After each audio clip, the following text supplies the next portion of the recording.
What is up, everybody? It's your boy Jonathan Rizk. I'm here with head performance coach Morgan Fennell. Welcome to the Stars Experience. I just pull up on occasion. I spice it up like it's Cajun. Never ask So are you part of like Lucius Lyon's family with that necklace? Like, are you a lion? Well, the lion's the most powerful animal there is. Right? Would you compare yourself more to Hakeem, Andre? It'd have to be a mix of the two. Cause I'm a little quiet like Andre, but Akeem is a little flashy dude. But I can be that if I needed to. Or what is Jesse Smollett's character Jamal? He is now X'd out of my life. I don't know what you guys are talking about. Empire? Oh, I don't watch the show. Yeah. You don't watch Empire? Or the other one. I used to. Power? Never seen not one episode. Power's fire. See, I never got into it. I couldn't. Like, it just, because once you miss an episode in one of those shows, you're just lost. Like, you don't know what's going on no more, and you can't come back. Yeah, no, bro, I'm weird like that. I haven't seen like all the popular King of Thrones. Is it King of Thrones? King of the Game of Thrones? Sorry. Yeah, see? No, you know what you gotta watch that you'll really like? Ballers. I have not With watched The an Rock? episode. Haven't seen one Y'all episode. would love that. So we are live. The Stars Experience, episode number 3. Oh, we're going Keith Morgan's first. Yeah. Friday. All right, let's just rock. We are listening to I it. sent it to him. Damien's out there. If anything, he knows what he's doing. No. You sent him to work out? All right. I did. Well, this is a podcast, so I will need you to talk into the mic. Yeah. You couldn't hear me? No. I know you're like tired of hearing your own voice, It's kind of weird. I ain't gonna lie. but we need to hear you. So, Coach, how are you doing? I'm good. I could be better, but I'm all right. You nervous? You seem nervous. Never. You know this isn't like a deposition or nothing. This is... It could be. My boss is sitting right in front of me. So I ain't going to let you talk me into being like, oh, no, chill, you're good. And Daddy's sitting over there going. Well, welcome everybody to the Stars Experience, episode number 3. We have Coach Mo here. Before we get into that conversation, make sure you go subscribe on the YouTube page. Click the bell so you get notifications every time the podcast is up. Subscribe to us on Instagram and Twitter, Stars undercal SoCal. Stars underscore. I got you. That's why. Yes, look. Subscribe on iTunes, Apple Podcasts. Give us a 5-star review so we get up in those rankings. We're trying to beat all the ESPN podcasts. And we're on Spotify, Google Play. I am here with my co-host. I didn't even tell him who I am yet, but still. But you're I'm here more with, important, bro. Go ahead and get you Drop out the it. way. So you Name you're the drop. Well, man. Now. I am Jonathan Rizk. Follow me, Instagram, Twitter, at Official Talk to him, Rizk. see? Yeah. And I'm here with the sensei, founder, owner, CEO, Super Bowl champ, Jason David. Let me hear Morgan's, because Morgan's better be fired, man. Morgan's. I'm here with our guest. He doesn't want to toot his own horn, but he's an elite athlete, coach extraordinaire. He's a lion. He's a tiger. He's a bear. Oh, my. Oh, talk to him. Don't be nice. Don't be nice. The Fresh Prince of Anaheim, California. Oh, that's it. That's the one. Coach Mo. In the building. What is it? Pharrell. Pharrell. Hey, if you need me to go in and record some music real quick, I can get that done. Nah, sorry. I saw Coach Mike walking around with the Pharrells on, and that was in my head. But welcome to the Stars Experience. Morgan Boom. Fennell, In man. the What's building. going Morgan on? Fennell. In the building. In the flesh. So you're a coach. if you want to call it that, then yes. So what would you call yourself? What do you do here at Stars? Who are you? I am a life changer. A life changer. I'm a life changer. How would you change your life? Explain to me. The moment that you step foot in these doors, I change your life. How? My presence. My presence changes your life. Okay. My aura changes your life. Okay. You walk in on a rainy, sad day, and you see me out there working, you can't help but be like, I got to get my together. Big time. Okay.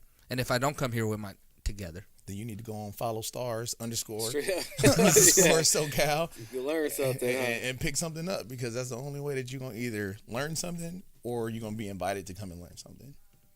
Oh, so you got me invited now. Yeah. This is invite only.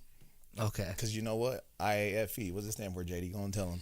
It ain't for everybody. It really man. ain't. It ain't for everybody. It's not. I feel like I'm getting teamed up now. No, You no, teamed not up at all, on not at all. You know, you're supposed to be my Yeah, I'm co-host. sorry. Let me tighten up. Let me get right. Let's revamp my bad. All right. So where are you from, Coach Mo? Strong Beach, 562, all day. Ooh. Long Beach, California. Ooh. I ain't got to say much more about that. So Snoop Dogg's your uncle. You can call it that. Okay. Interesting story. Okay, go ahead. I like it. This is a podcast. We love interesting story. stories. So, Long Beach Poly alumni, all day, Jackrabbits. Okay. So hard to be a rabbit. But Snoop Dogg bought my senior year class jerseys to wear. Black. First time Poly was going to wear black jerseys ever. Snoop Dogg made 2 songs for us to come out to, out of the tunnel. He ain't did that for no other team ever. Wow. No?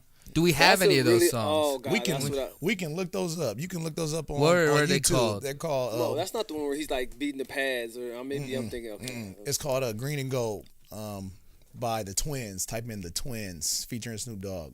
You'll hear my name in there a couple times. Don't worry. Oh, your name was in there? Personally, he said it personally. Oh, yeah? What was the line? Do you remember? I know you know it. Yeah, Don't front like you don't know it. It's his ringtone, actually. It's the ring back tone. When you call him, you hear it. Just to verify who you're calling. I want to leave that for everybody to go check that one out, and then we'll talk about that one later. That's dope. Well, I didn't know that. That's dope, man. Brandon, can you look that up for us? Yes. And all right, perfect. So Yep. that will be linked in the bio on Spotify, iTunes, and on the YouTube, so everyone could go That'd check be a that. good intro song, by the Boom. way, if you want to just have a little personal touch. Well, that would require us getting Some into rights. contact with Never Uncle mind. Snoop and getting the Never mind. clearance. Yeah, So let me call him right now. Never mind. yeah, go ahead. If you get the clearance by Thursday night, it's Wednesday. So by tomorrow night, then we could do it. Presidential. I'll call him up. Yeah. Man, so Snoop bought uniforms for you guys and produced a song. That's pretty dope, man. 2 of them. This is the first year we actually went to state. It was my senior year. Yeah. Long Beach Poly went to And state. Long Beach Poly went to state. They thought we should have did it my junior year, but we ended up having. And you were the quarterback, That's me. number 14. 14. See, I wanted to say 4, but I was close. 1-4. 1-4. Why number 14? I'm always curious on why people pick a jersey number. I'm glad you asked. I wore number 1 my entire life. Okay. Always. Never another jersey. As a freshman, I got moved up to varsity as a freshman. And, of course, you're not going to get That number was 1. that was a toot, by the way. Yeah, I don't know that if was. I caught I'm that. not sure if you heard the horn, but that was a small toot. Yeah, no, this is gonna be an episode full of humble brags. I could tell.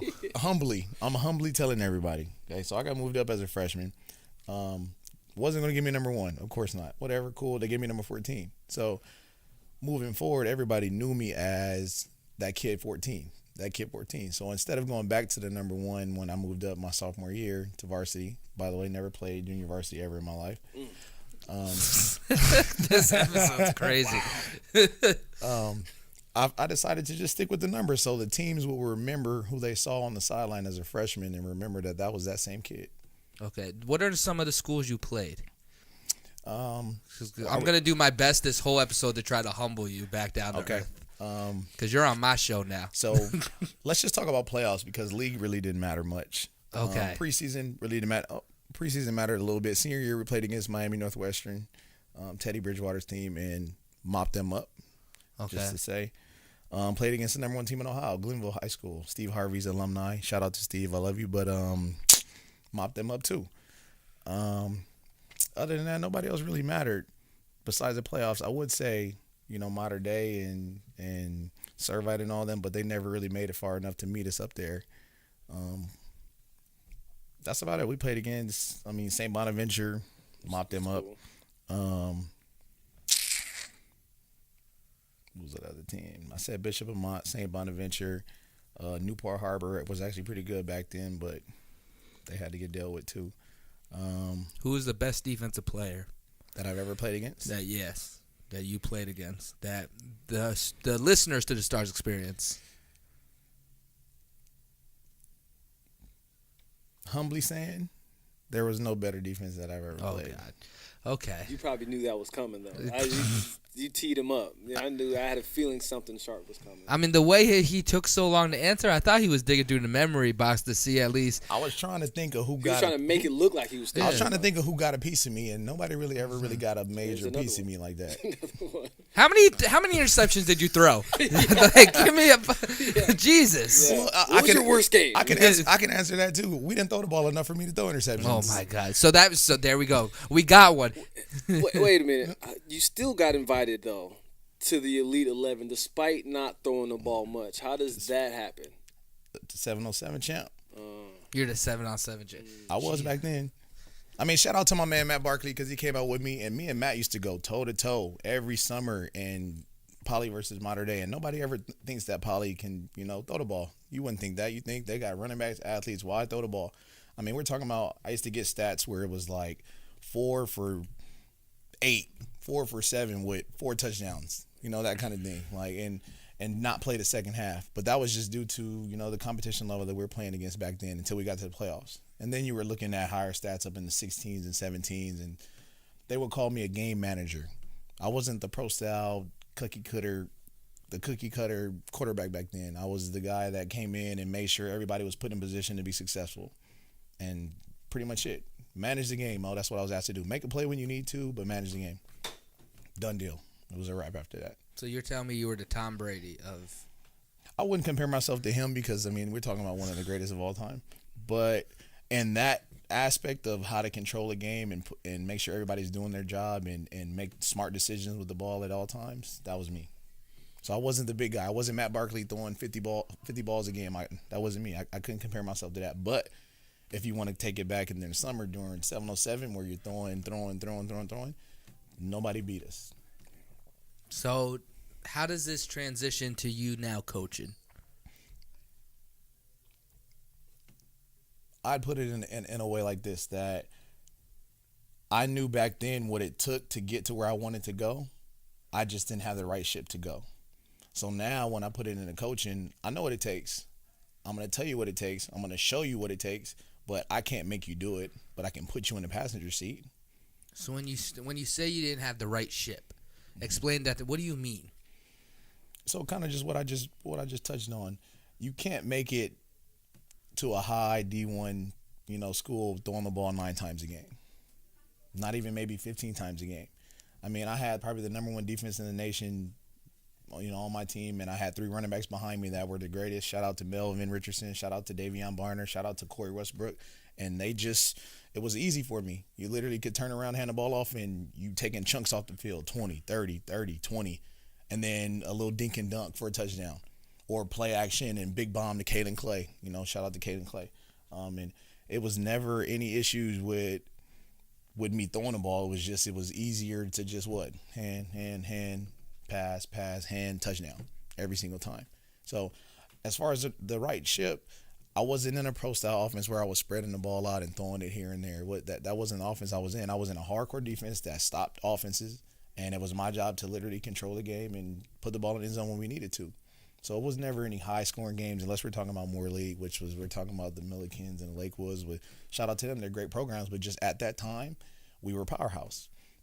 So we didn't see any major competition until maybe playoffs, which was a big deal. But as long as we stuck to that game plan, we were okay. The only issues we ran into was, teams stack up against the run. They want to make me throw. Was I incapable of doing it? No. Did it make it a little bit more difficult? Yes, it did. But it was what it was. But if we're talking about the right ship, I wasn't in a spread offense for me to go, to a major school and showcase me actually being able to throw. If you came out and watched 707, but you didn't get scholarships back then off of 707, you do now, because 707 is like AA basketball. You go out there and you got kids getting scholarships out of 8th grade just for being on a 707 team. Back then it was considered practice. 707 was practice back then. How do you advise a kid that is almost in like a similar situation to where maybe they're not getting the looks that they're getting during the game or during the season or what have you, kind of like yourself? Like, what do you tell a kid or even a parent for that matter? Because, it's all about the scholarship. Kids want to get the scholarship, but there's usually a kid that's pretty talented but just not getting his number called enough. Like, what would you tell that player today? The biggest thing any kid can do or any parent can do is tell your son to play his role. Be ready to make the play when it comes time to be made, because that's the biggest thing that coaches are going to look at nowadays. If you don't have a kid that's a high-throwing kid, or just a kid that's just, let's say, even playing wide receiver, you don't get targeted a lot. But when you do get targeted or you do get called on to throw the ball, can you make the play? A lot of people think that, oh, man, you got to go somewhere where you're going to throw the ball so much, or you're going to go somewhere where you get targeted enough. Taking somebody out of a program or out of a role situation and putting them in another one just makes it that much harder on the kid, because now he's getting put in a situation where they already have that kid there. So you just put him behind. Instead of staying where you were and just making that situation work, it puts you in a better position because, one, college coaches look at that, because if you're a kid that's transferring, they look at you and they go, oh, well, he just steps out of any situation that gets challenging for him. And I, for one, didn't want to be that kid. I could have easily tried to go somewhere else and be like, oh, I want to throw the ball, but would I be walking away with championships and rings and experiences I did have? I mean, Long Beach probably made me who I was, and it's going to make your kid who they are. But I say stick it out. I mean, make the play when you need to be when it needs to be made. Train really hard. Be prepared to be an athlete. When asked by a coach, I always tell my kids every day that, what position do you play? And they try to tell me what position. I say, no, you're an athlete, because you don't know what you are until you get there. You play whatever position these coaches ask you to do, period, point blank. That goes right into our podcast next episode with Keith Smith. Stay tuned for that, coming Tuesday. But Big. That's very interesting. So what would you so to these athletes, as you call them, that are so driven on being a running back, a quarterback, whatever habit they think they should be, what would you say to one of them walking through your doors into your training room? So by them telling me that they do want to play that position, I say that's all good. Sharpen those tools, but don't limit yourself to being just that. Because when you limit yourself, you limit your scholarships, you limit your opportunities. I'm just a running back. If you just label yourself as that, and you don't get out there and play the other positions, and you don't get out there and play both sides of the ball, if need be, then, like I said, these coaches look at that. They may already have, let's say Georgia already has 3 running backs, but you're a running back, but they're looking for a slot guy, and you got nice hands. Are you going to sit there and say, no, I'm a running back, or are you going to literally step up? Some people will. Exactly, and some people will, and they miss out on opportunity to be great somewhere. Not saying that they don't have other choices, but not everybody has those choices to just pick and say no. My biggest thing is put yourself in a position to be valued wherever you end up going, not just as that running back or as that wide receiver. I want a coach to be able to look at you and go, well, I can use him anywhere. Let's take, for example, Dory's doing that in the NFL right now. Right. Because he did it where? At USC. He was a punt returner. He played corner. He can play offense. So Tennessee Titans pick him up, and what happens? He's returning punts. They put him on offense, and he's starting at cornerback. He's more valued that way. You become more valuable with the more positions that you can play, period. And you can check out that conversation on the YouTube, in the archives, and iTunes and Spotify, our conversation with the Dory. But I want to get into how you ended up here at Stars, part of the family. Our family versus your facility. It's just different. Coach Mo's just different. The grind is real. It ain't for everybody. It ain't for everybody. How many more hashtags we got? I mean, we can keep going, but let's continue. So let's talk about that journey. How did you end up here? Long story. I hope y'all get your notepads out and recording and all that. But I grew up in the gym. Shout out to Greg Washington. Man, taught me everything I know. I've been with him since I was 9 years old. Growing up in the gym with him, it kind of just fell into me coaching. I wasn't coaching back then directly. It was just me helping out around the gym. I didn't think about coaching until maybe high school, and I was like, okay, well, everybody kept saying, oh, you're kind of good at it. Long story short, I end up, not getting the scholarships I wanted out of high school. Ended up having to take the JUCO route, so I stayed around and helped out a little bit more. Ended up thinking, all right, well, I'm kind of good at this. Why not go to school for it? And I won't get into the football side of it yet. That could be a whole nother story.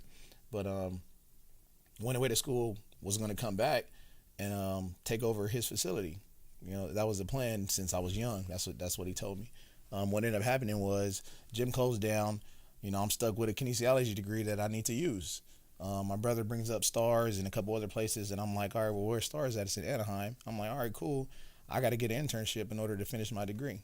So I shot a bunch of emails, a bunch of calls, and I never got any calls back. Damn. Why I ain't getting no calls? I knew Jonathan. The second he leaned forward, I knew it was coming. You know what, man?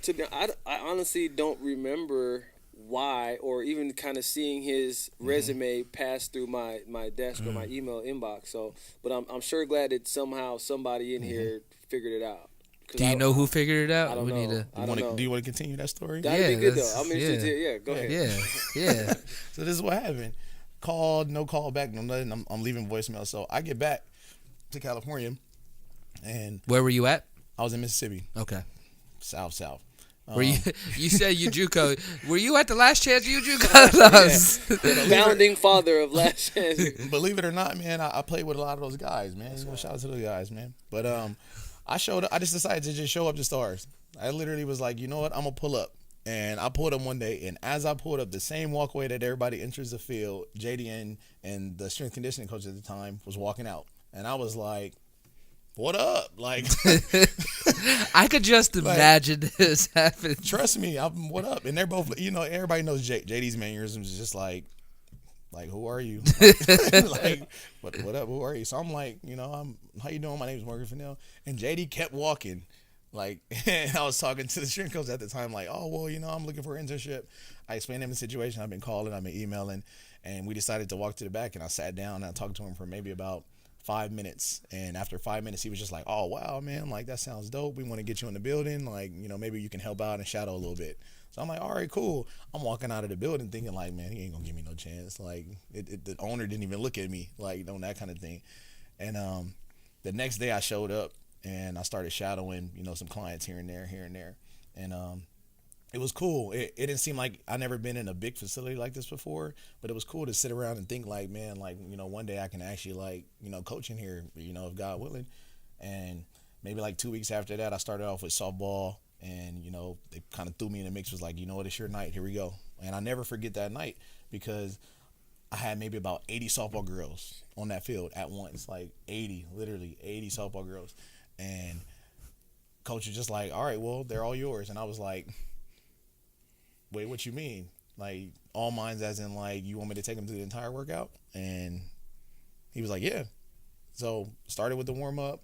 I went back to my roots. I took them through some agility and some speed work, and then started with conditioning. And long story short, I ended up losing my voice for that night. But I remember all the parents coming up after him was going like, who are you? Like, are you new? I got on a blank shirt with some Nikes, and I look like I don't belong. I look like a guy that just pulled in off the street, like, oh yeah, we got a guest trainer in today, and I was just like, oh no, I'm an intern here, like, hopefully you guys come back. I'm just trying to, politic a little bit, just so I can, show them I know what I'm doing. Right. Lo and behold, in my mind, I'm sitting there going, oh my God, man, like, I'm tired. My throat hurts. I can't, I don't know if I'm gonna be able to do this. 80 girls at once. Came back the next day, and boom, it just happened again. And it kind of just fell into natural. It was kind of natural for me in this element, which I didn't think it was going to be, being in a new space and not knowing where everything is. Because, when you grow up in your own gym, you know where everything is, you know how to do this, you know how to do that. But in a new space and all these eyes watching, it's kind of nerve-wracking. But, I think you get built by being put in the fire all the time like that. And it just happened that way. After that, I was like maybe a month in after doing softball. And I picked up a job at Target. That's a whole nother story. I was working like 12 a.m. Yeah, I was working 12 a.m. literally to 8 a.m. every day, and then showing up at Stars at 10 a.m. And I was here all day just because I wanted to make myself available. Like, you're an intern, you can't sit there and be like, oh, well, I got to do this, I got to do that. Well, if this is what I want to do, then I was going to make myself available at all times, even if that meant getting a night job, just so I can be here throughout the day. And that's exactly what I did. I mean, they used to find me in the corner in the conference room sleep, like, trying to get as much sleep as I could just so I can wake up and shadow, or wake up and do this and do that and work with this client. And that's how it happened. And if anybody knows me now, that's exactly how I am still to this day. Like, constantly work. That's a funny story. As I talk to more and more people that are part of this staff, the people that were like, oh yeah, I came in as an intern and I was sitting there interning, and they were like, oh, like episode 1. Damian Holly. Oh, yeah, I'm sitting there interning, and one day they're like, oh, you got combine. What is that? I came in, and they're like, all right, you're up. Go for it.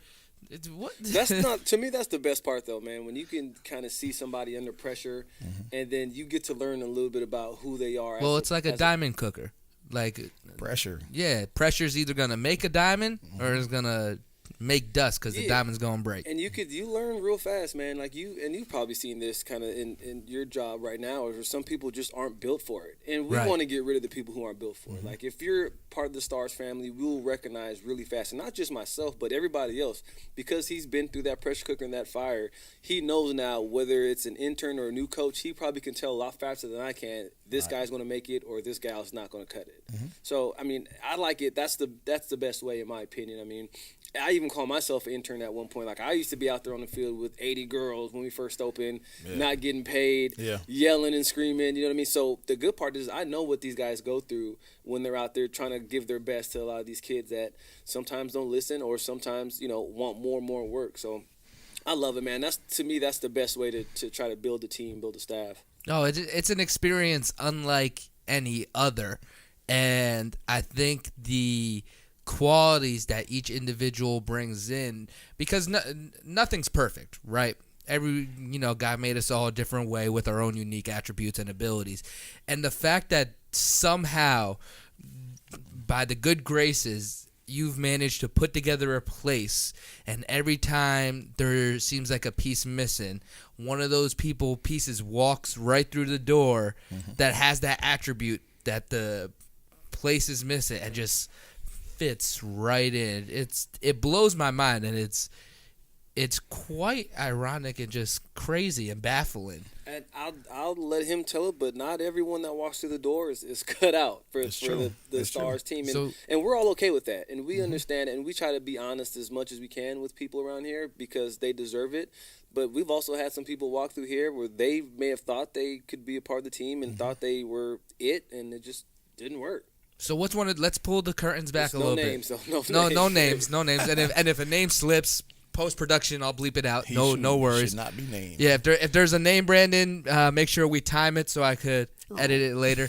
But what are some of those examples? I want to hear some of the blunders. I know you got some fresh ones, man. I know there's fresh ones. Sorry, Brandon. Both of us, we're done. We gotta leave, bro. The moment that these mics cut off, Nah, but I mean, like you were saying, like the building doesn't make the business; the people make the business. And let's just be honest: you get people that come in here they think they have good intentions, and they may not have the best intentions at all. And those intentions always come out because it shows in somebody's work. So when people show up, and you can tell what somebody's all about. Their clients are all about, the team aspect of the business.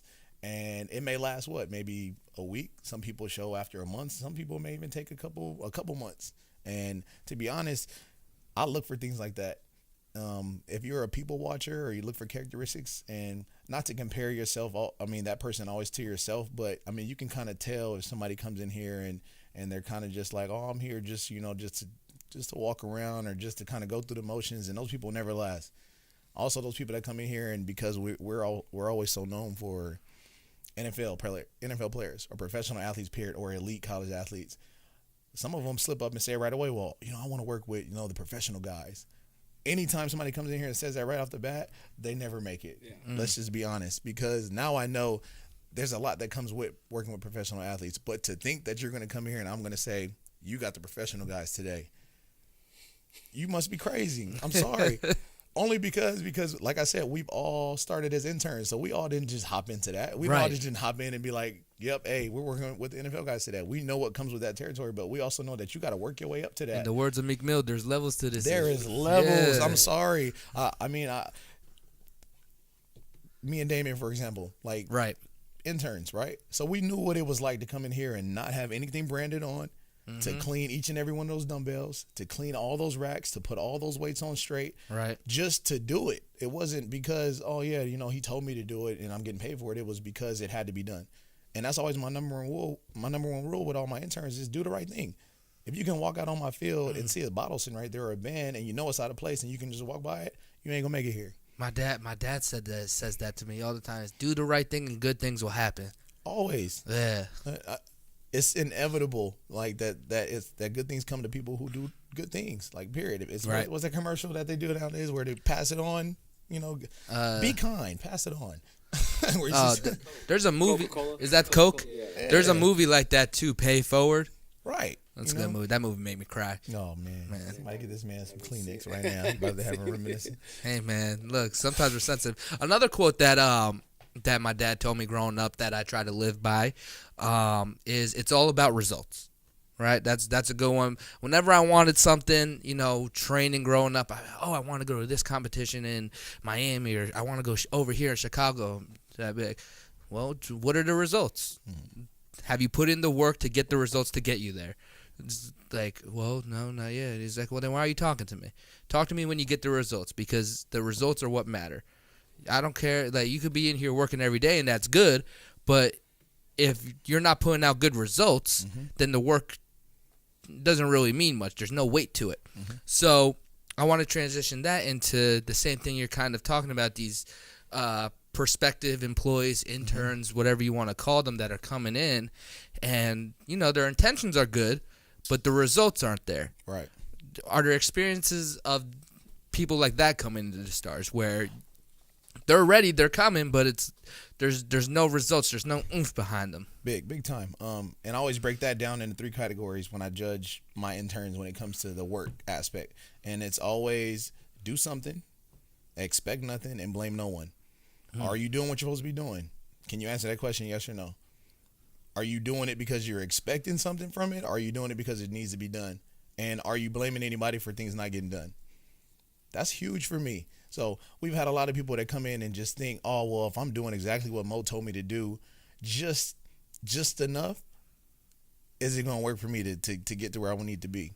We live in, well, I put it like this, the profession that we live in is a feed yourself environment. Right. I can put a plate in front of you, and let's just say the plate is Stars. The plate is here. You can literally, the buffet is out there. All you got to do is what? Put food on your plate. If you're the type of person to walk up and be like, is somebody going to fix me a plate? Then you don't make it here at Stars. Because the bottom line is, if you can go out there and bring food to the table, we all eat.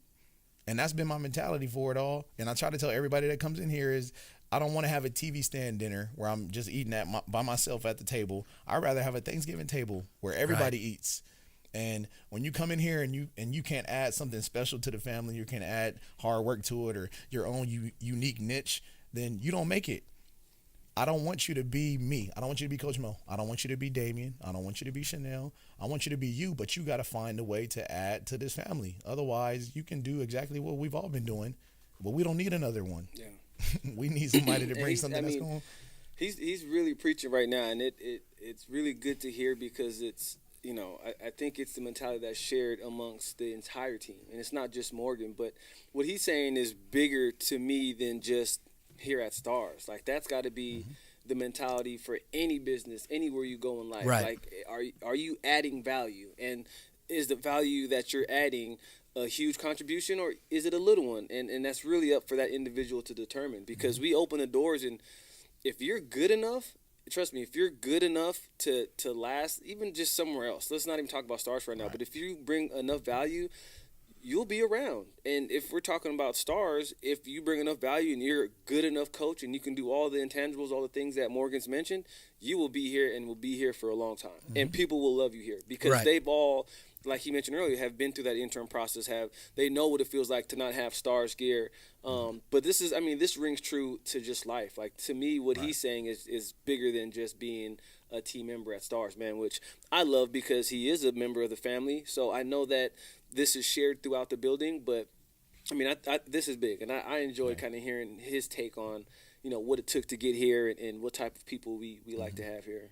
And the people always speak. Like, to be honest, the people will speak for you. The biggest compliment you can get here as a staff member, not just as a coach, but just as an employee, period, is when people are referred to you, or people show up to the Stars door, not even call them beforehand, or just show up and be like, yeah, I'm looking for a coach, blah, blah, blah. I'm looking for a Damian Holly. I'm looking for, is Chanel here? That's the biggest thing that happens, because now you did your job. You added value, because they're not going to come here and just like, yeah, I need to speak to somebody with a Star shirt on. And my compliments are few and far between, man. I feel bad. He'll tell you, like, I'm the worst at it, and I'm trying to get better. But that's right, though. I mean, those are straight, honest. But that's not bad either.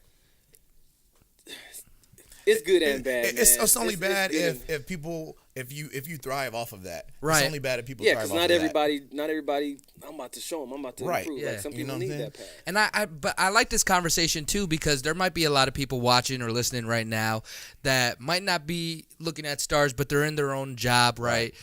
And they're like, "Ooh, I'm giving this effort, like I take." And I just kind of want to emphasize and make it known that sometimes it's just not God's plan for you to be there. You could be the best worker in the world. Like I remember a situation I was in where I have a very, like you said, I have a take it mentality. I'm not going to wait for anybody to tell me how to or to do anything. I'm going to go out there and I'm going to go grab it, but I'm also cognizant of I have to earn my stripes in whatever location I go into. Now, there's situations that I've had in my professional life where people see that and they take it as stepping on toes. And I want people to be very clear that there's a difference. You could have that taking mentality and be aggressive and know your job, know how to do it well, and go after it to achieve something better without someone telling you.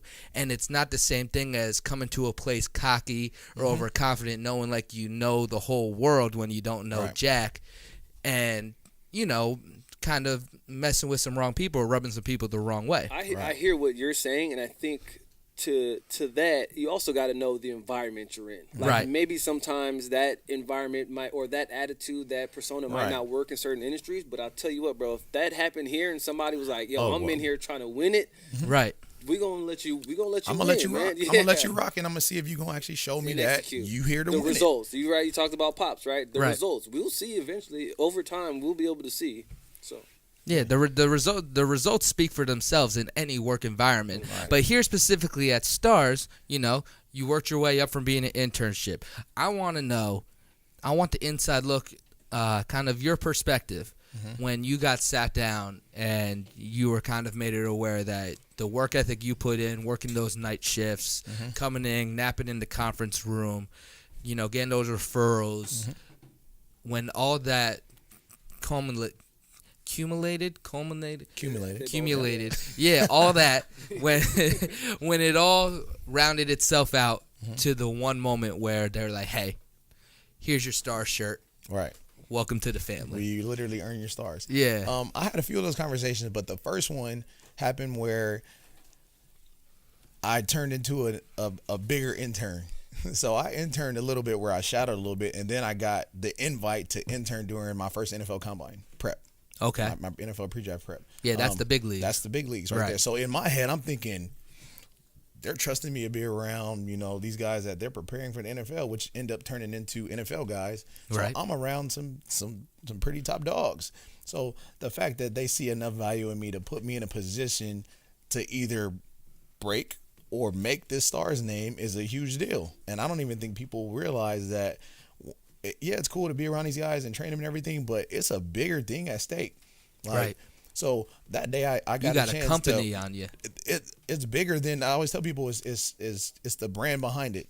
Like it's literally a brand behind it. It's no longer Coach Mo. It is Stars that these guys are looking at. And like, that's why when people come in right away wanting to work with the pros, it's a no-go, because they have, here at Stars, I know you and the two of you have to earn the respect and kind of trust in the people coming in, that when you put them with one of the pros are going to want to keep coming back and get that rub off that it's just different. This is Stars, our family versus your facility for a reason.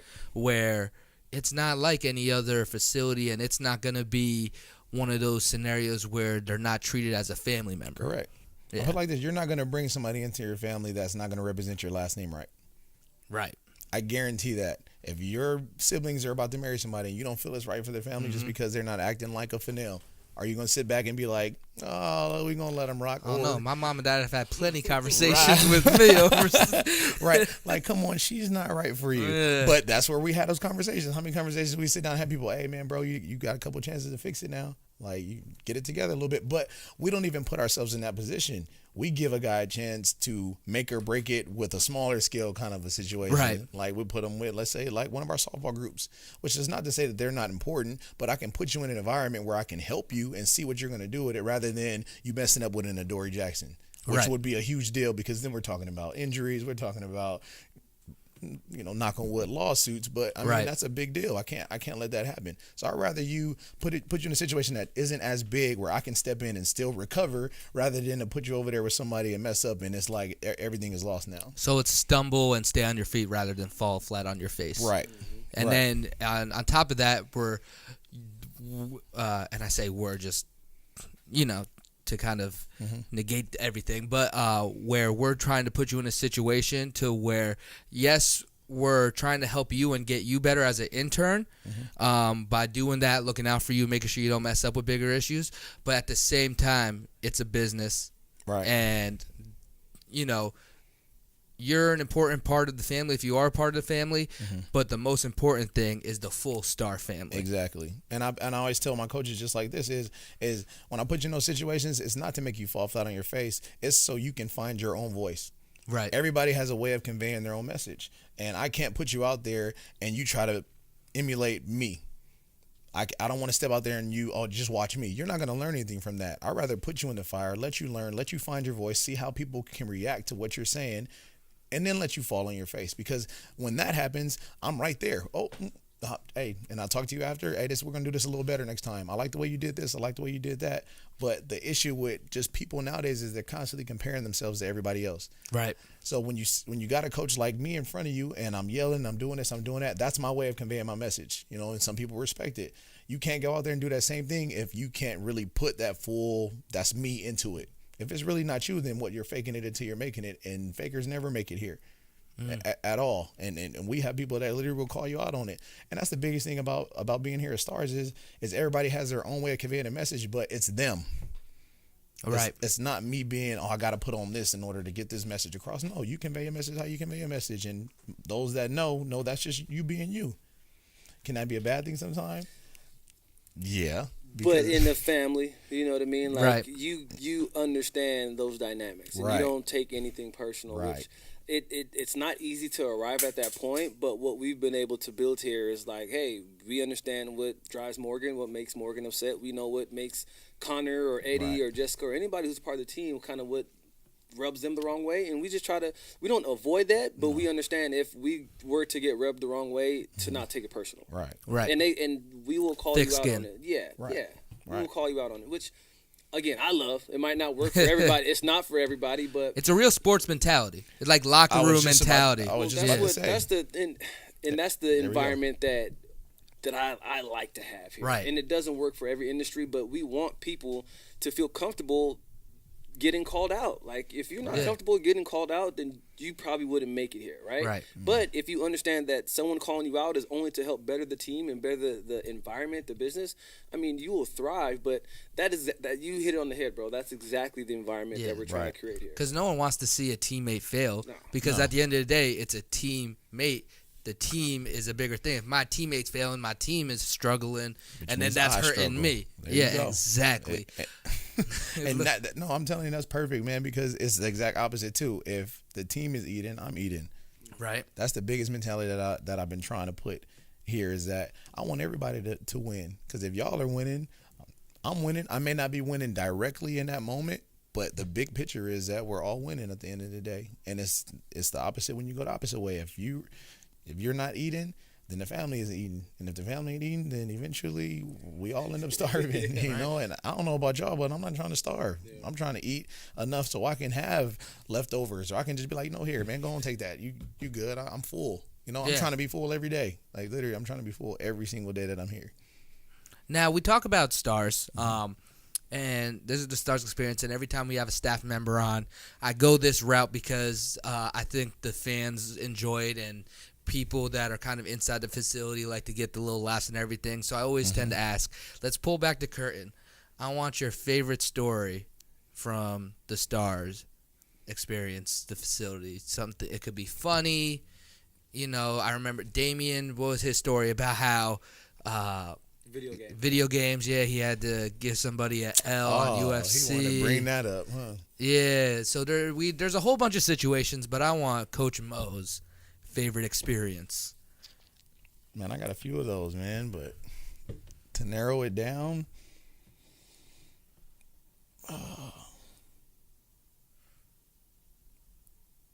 that's a hard one.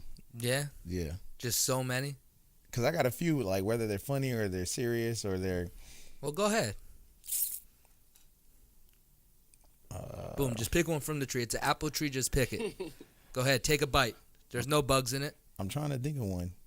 I'm kind of drawing a blank, but... Wow, I really don't know, you guys. Wow.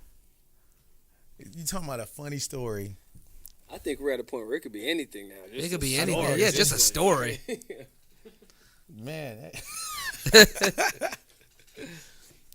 That's one thing I wasn't really prepared for, but... I mean, we're talking about Dame talking about, like, freaking video games and stuff.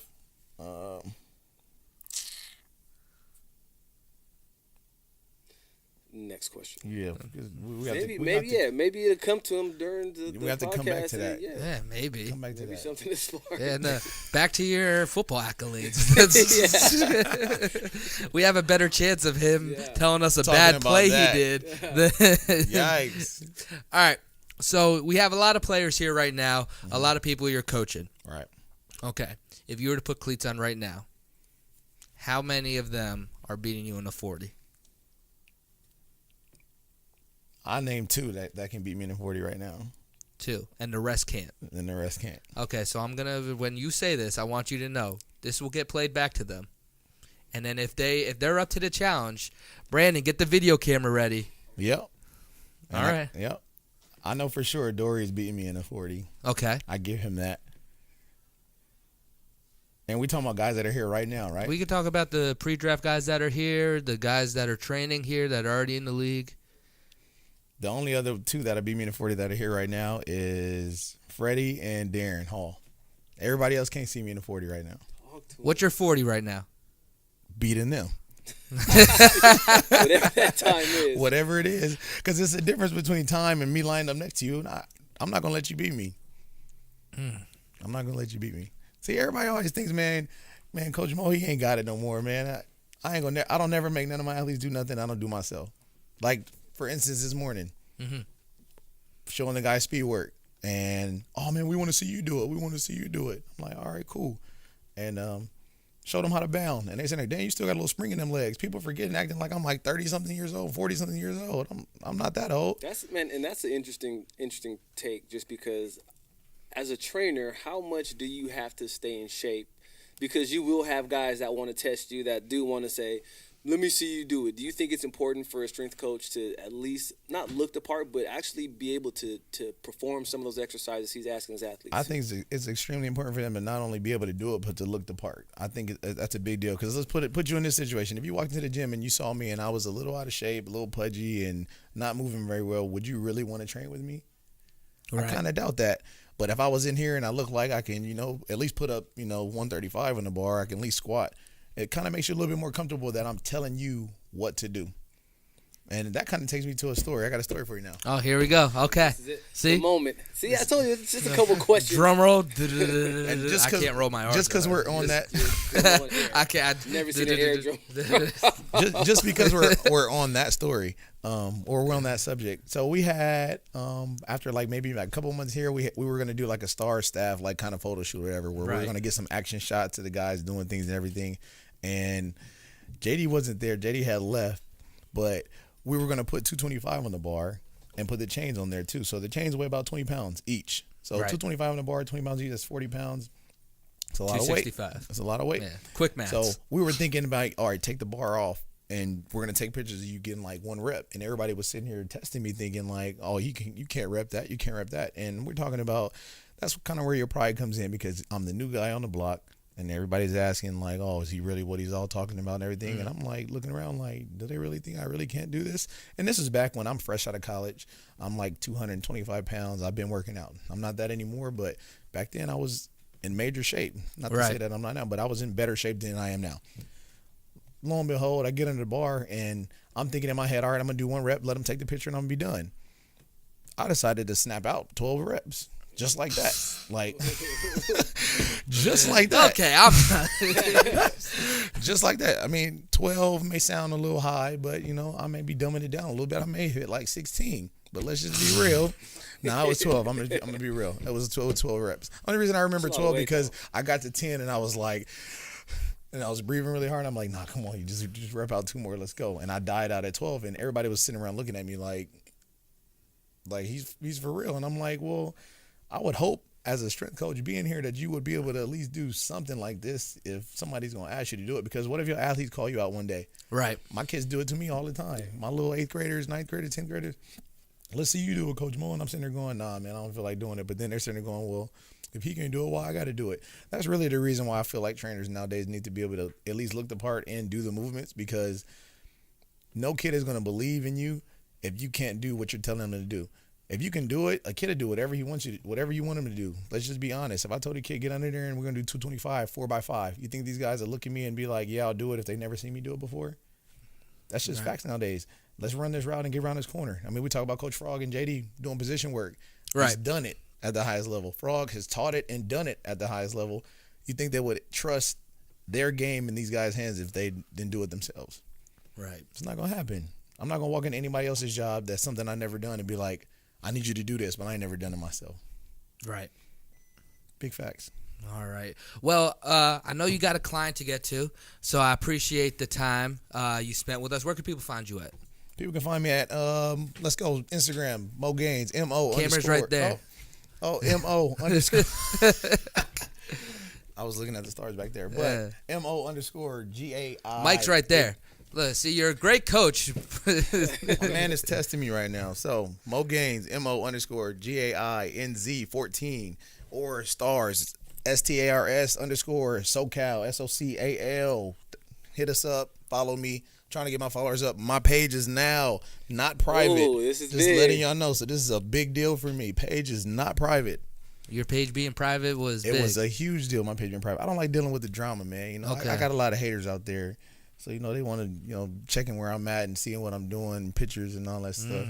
I ain't gonna get into no details about that. That's a whole that's a whole nother podcast. That's the exclusive $100 a month Stars Experience After Dark. Link up. Stars After Dark. Stars After Dark. 11:59 p.m. All right. Well, I appreciate it. Make sure you go subscribe on YouTube. Stars underscore SoCal on YouTube, Instagram, and Twitter. Hit the notification bell so you know when we're coming out. Follow me at Official Rizk.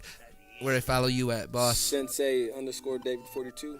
Or stars. I like the stars more than anything. S-T-A-R-S underscore SoCal, S-O-C-A-L. I know he already said it, but I'm going to say it again. And everything will be linked down in the description for you to just go click it. Nice, smooth, and simple. For the Stars Experience, Jonathan Rizk, Sensei David, and Coach Mo checking out. We'll see y'all next time. Peace. I just pull up on occasion. I spice it up like it's Cajun. Never ask for location. Then I'm going to the next one. Do what I wanna, don't step in the sauna. No sweating the love, I can't sweat. Do what I wanna, don't step in the sauna. No sweating the love, I can't sweat. I just pull up on occasion. I spice it up like it's Cajun. Never ask for location. Then I'm going to the next one. Blow with the wind and I'm going with the sun. Coming and going and going and going. Never ask for location. I don't know a destination. I just pull up to the function, no GPS application. Turn her around and she dumpin'. I cook it up like some bonbons. Stay for everything I'm good. Love her to bake, got so many scars. Heading away, just found my heart. Rolling stone, no horn. She always ask why I roll. Start with the asking, my heart in the casket. Concerned when I'm stepping like modeling fashion. Don't question my actions, cause when I'm gone, you will forget my existence. I just vibe out, no resistance. I disappear at the first chance. I just skirt, I just swerve, I just deserve a lot of fun. I just curve, I can't swear, fake love. Avoiding the drama, just chasing the comments. I pull up, shooting shots, pulling a chick from a distance, pulling a chick with one glance. She wanna know where I'm from, she wanna know my number, but no chance, we cannot build relations. I just pull up on occasion, I spice it up like it's Cajun. Never ask for location, then I'm going to the next one. Do what I wanna, don't step in the sauna, no sweating the love, I can't sweat. Do what I wanna, don't step in the sauna, no sweating the love, I can't sweat. I just pull up on occasion, I spice it up like it's Cajun. Never ask for location, then I'm going to the next one. Blow with the wind and I'm going with the sun. Coming and going and going and going. Never ask for location, I don't know a destination. I just pull up on occasion, little bit on one vacation.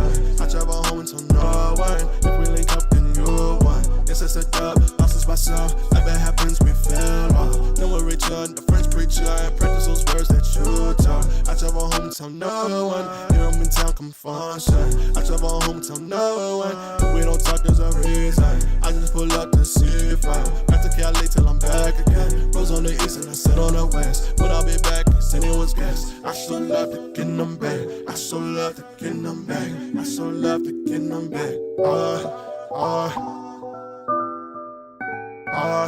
I wonder why I barely come back.